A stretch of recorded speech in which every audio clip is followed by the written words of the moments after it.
Salam eziz vatandaşlar. Türkiye'de ahiriyette bankomatlarda pullar gece değil 7-24 işleyip yatılan inen.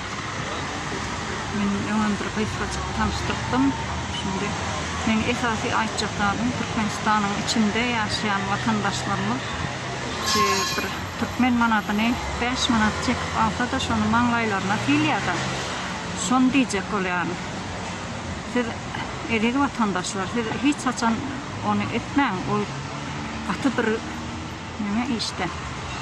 Öyle imha diyecek oluyanım şutaydı. Bankomatlardan euro gerekmi, dolar gerekmi, haysi pul birligi olsun şutaydan giyeceğini alıp oluyor, hem uğratıp oluyor. Dünyanın 4 bir yanına uğratıp oluyor. Açın. Bankomatlar gece ürünleri işlettirler.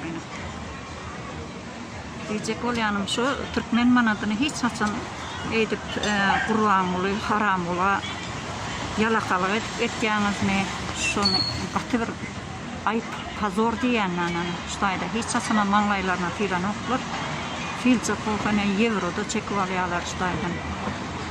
Doların İslendik vaxtından, kartlarından pullarını çekip alıp biliyorlar adamlar.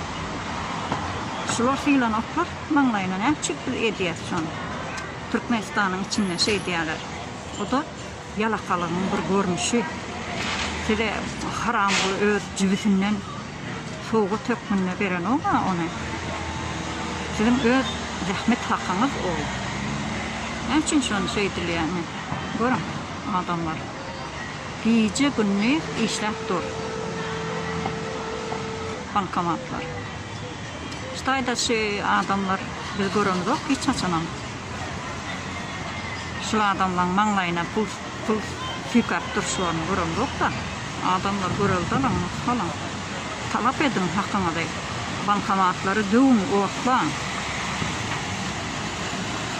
Bankları hücum edin. Edip Maňlaýyňyza pulu fikap durmağından.